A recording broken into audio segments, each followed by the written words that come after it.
have you ever been in a toxic relationship? Oh, toxic relationships. You know what? I'll be honest with you, no. Because I'm a person that before I even get into a relationship, before I even like I say I'm into you, like let's talk, I already probably like watch your habits, watch who you hang around with. But I definitely know a lot of people that are in just pure toxic. The fun of it. Just to like, you know, there's like, oh, that feels exciting to be able to have someone like, I'm like, what? Hell no. Hell, I mean, that's just, bro, that's just damaging for your brain or like your mental health. I've been in a toxic relationship before. Shit. Like, how did that go down? The thing about a toxic relationship, from my experience, there were a lot of petty arguments. Looking back, I can't even remember half the things we argued about. Yeah. It started off so small, but then the negative emotions from that small situation, they would just carry over onto the next situation and the next situation. And what's even worse about that is you have somebody reminding you of how you messed up. Yeah. So, you know, in any relationship, nobody likes making mistakes, especially if someone is like on you just for you making it. Yeah, you know, it tells us in the Bible, right? It says love keeps no record of wrongs, real love. But in a relationship where somebody tells you, oh, but remember when you did this? Yeah. Remember. And they use that to justify. That's toxicity right there. That's even worse. They use one of your mistakes to justify a screw up that they did. And then that just turns into an argument. They use your mistakes as evidence to messing up or doing something that's not justifiable. That's exactly. And like, I don't know why some people just choose to stay in that cycle. I'm definitely not. You screw up with me one time, like I got my eyes on you. Do it a second time. That's it. Like, it's like why even bother with a third time? And that's like, exactly what. And I had a girl that put me on check to that. She put me on to that. She put you onto what? So like just giving people 2 chances. Like first one might be a screw up, second one that's it. Out of ignorance, right? Yeah. The first one they so really like might I not screwed know. up. I screwed up badly with this one girl, and like we're not toxic at all. Like we still talk. But like I screwed up badly one time, and she's like she forgave me. Like after a while, I realized I fucked up, and I apologized. I realized I messed up, and I apologized. And she's like, "Yo, thank you for apologizing." And I realized, you know, like we would have not talked afterwards if I hadn't apologized. And sometimes it's just a matter of admitting that you were wrong. Like when I realized, when I come to my senses that I was like, yeah, I messed up, and you know, I hit them up in person or a phone call. Do it in person, honestly. And just sincerely apologize from your heart. Don't just do it to like, oh, I miss you, I want to be with you. If you really, you know, apologize for real. And that's how you don't come to be in a toxic relationship. By actually apologizing. Actually apologizing and being honest. And don't use their mistakes as an excuse to do whatever you want. Like go out and cheat or whatever. That's exactly what happened in mine. And I don't want to point fingers, right? Because I was no angel either. Yeah. She would say, oh, she would do something. And then she'll say, oh, but remember when you did this? But off of one mistake, she'll use that as like an excuse to do like 20 different things. Right? Wasn't necessarily 20 different things. Yeah. But yeah, she'll use it to justify. It wasn't even a mistake because it was intentional. A mistake is something you do you did it out of consciously. ignorance. Exactly. She does something then be like, yo, I honestly did this because I wanted to. And I know you don't like it. If you choose to stay with me, it's out of your, like, you know, it's your choice. And that's not love. Yeah. For someone to say, I know you don't like this, but I'm going to do it anyways to hurt you. That's the worst. I mean, did it hurt them or just out of pleasure? Who? You. Oh, me? Yes, you, because you're the one who messed up. Oh, well, we both messed up. I mean, but you messed up first, because... All right, if I'm being honest, she started it, but I'm supposed to be the bigger person, and I'm supposed to simply leave in a situation like that, but that's not what I did. You're right. She did what she did, and in response to that, I started playing the same game. Yeah. And in that, I did what I did. I mean, basically, you believe that she started the cycle, and you continue to just go with it. She kicked off that cycle, yes, and I kept that ball rolling. And that's how, like, you know, that's probably like being in the stages of a toxic relationship. Just keep playing the same game over and over again. And you know, and at the end, like, there's no winners. Like, the thing, and I like what you said earlier. You said they stay in it because there's sort of a rush to it. Yeah. There are these high emotions that come with it. It might be the sex. It might just be the fun of having somebody next to you. Think, like, if you have, like, bro, sex, money, like, alcohol, watch those three. Like, you gotta control those three, Sex. monitor those three. Sex, Drugs and money. and money. If you learn to control those three things, bro, you're gonna be good in life. Because if you're able to control your urge to like not talk to a girl just because you want sex, if you're able to control yourself, not doing stuff just because of money, and like being able to control yourself around drugs, those are like the three sins that I see in this world. Mm-hmm. Like where people go around the wrong path because of those three things. What you're describing is lust, greed, and in regards to drugs, I guess that can fall into, what does that fall into? It's one of the deadly sins. I forgot the name of it. It's one of the deadly sins. Speaking more, you know, the deadly sins applies to, you know, the world, whatever. But speaking in like modern society, those three things, like, bro, if I tell you sex, drugs, and money, you can think of one person who has an issue with those three. And you could probably start counting right now, and you're going to have to be more than one person who has those three issues. There are a lot of people struggling with that. Exactly. That's what I mean. So, like, money, it's a little bit uncontrollable, you know? But alcohol and sex, definitely controllable, you know? But, like, those are the issues that really bother the world lately. And, like, toxic relationships are often based on that. Sex, money, and drugs. If you want to go deeper into that, the problem that people have with sex, money, and drugs all stem from selfishness. Mm-hmm. Because, well, what kind of money problems are you talking about? Well, I'm saying I'm not going internally. I'm not going individual person. I'm talking about money in general. Lack of money or too much money. Yeah. Lack of sex or too much sex. Mm. And then drugs is just not having enough drugs. Mm. Honestly.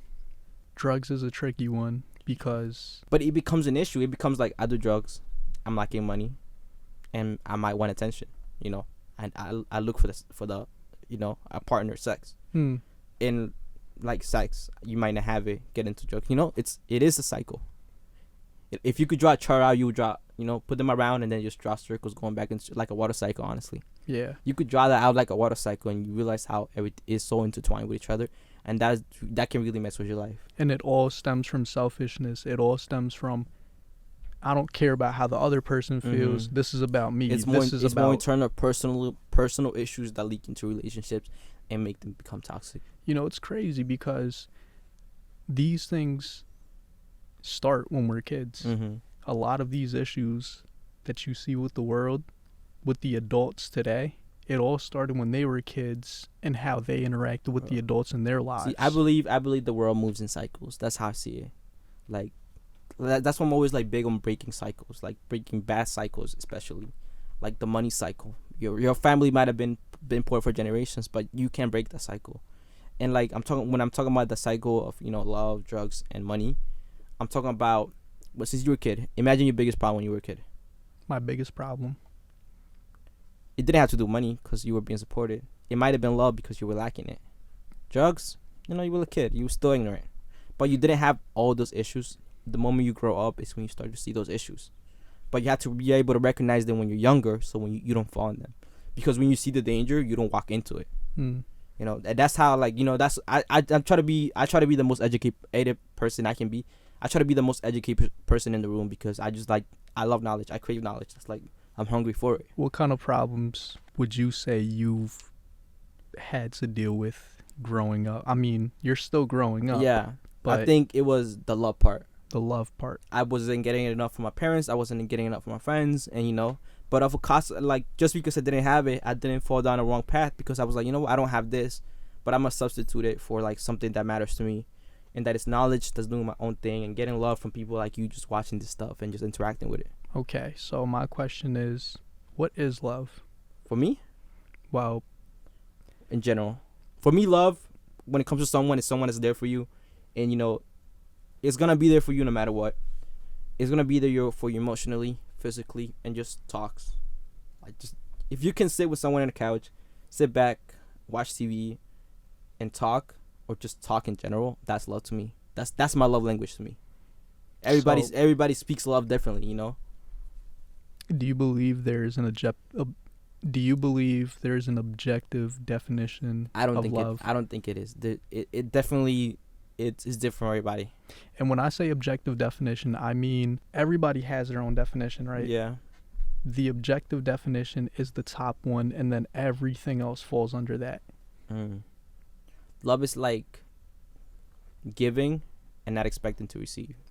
that's a part of it. I believe that too. Do you believe there's a wrong way to love?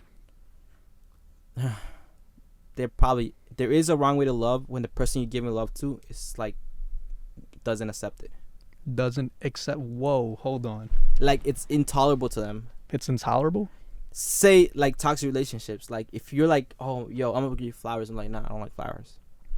Like yo, I'm gonna take you out of dinner. Like there is a way to like love someone and not like that's a wrong way to love.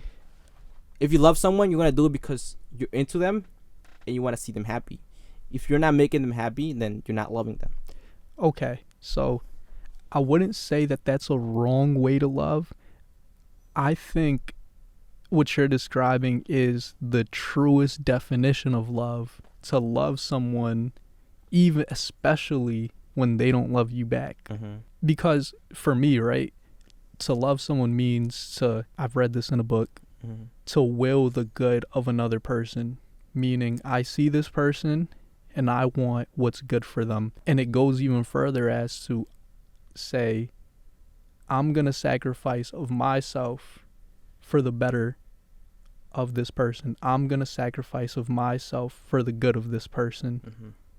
And I've seen that in many examples in my life. For example, my dad would wake up at 5 a.m. every day when I was younger to go to work. He'd come back at 7 p.m. What is that, about 12, 14 hours? That's a sacrifice. Mm-hmm. He could be doing anything else, but because he wants a roof over my head and food on my table, he's willing to sacrifice his comfort, his time. Mm-hmm. You get the idea. Yeah, but so see, there's different types of love too. I don't know if you know them, but the Greeks had this, theory. Agape. I don't remember the name. Agape is one of them. Really? I think that's either Greek or Hebrew, but agape is one of them. I'm pretty sure it was Greek. They describe love in like 3 or 5 segments. The love you feel for when you're young, the love you feel for your family, and the love you feel for your friends. Those are 3 different types of love, which can be expressed in many different ways. So like the way you love your boyfriend or girlfriend is not the same you love your mom. Your maternal love is often more stronger than your girl, depending on how well your relationship with your parents were growing up. So there's love is complicated. There's different types, family, whatever. But how you express it can be expressed many different ways. But just know that if it's being accepted well, you're loving the right way. If the person receiving it is not accepting it well, you're not loving the right way. I wouldn't say that. I wouldn't say that if they're not accepting it, that you're not loving the right way. I think if they're not receiving it, if they're not receiving your love, your genuine love. If you know it's genuine love, right, that might be good love. But like as a whole, between 2 people, it's not good because it's not what you're loving them and you're just really, they're not loving you back. I think between friends, you can love them, but if they're not receiving it, then you don't have to really be in their life. You can just love them from a distance. You can love from a distance. If they're choosing not to accept your love, if they refuse it, you can simply love them from a distance. But the fact that they're not receiving you, that's not on you. Yeah. It's on them. And sometimes people have a hard time accepting love because, well, for one, a lot of people don't even love themselves. That's true. Like, I'll put you onto this artist. He said a line, like we were recording in the studio, and he's like, how can I love you if you don't want to be loved? So that spoke out to me. Like, you can't love someone if they don't want to be loved. You can try to give them all your love, whatever. But if they're not accepting it, like, it's up to them to accept your goodness. And it has to be genuine. It can't just be like, it can't just be physical either. You can't be just flowers, hearts, chocolates, There's a lot to love. It's the physical aspect, just being there for somebody. Like your dad, like he probably wasn't like, yo, I love you, kid. Maybe he was. But then you seeing him like, yo, you're going to work, you're doing all this for me. That it shows you care, it shows you love me. I love you back. You're accepting that love. And that's your way. You never say, yo, dad, I accept your love. You're like, you accept this love by staying there, being a good kid and being a good son and a good person in general. So because he did all this because he wanted you to grow up, be happy, and do you.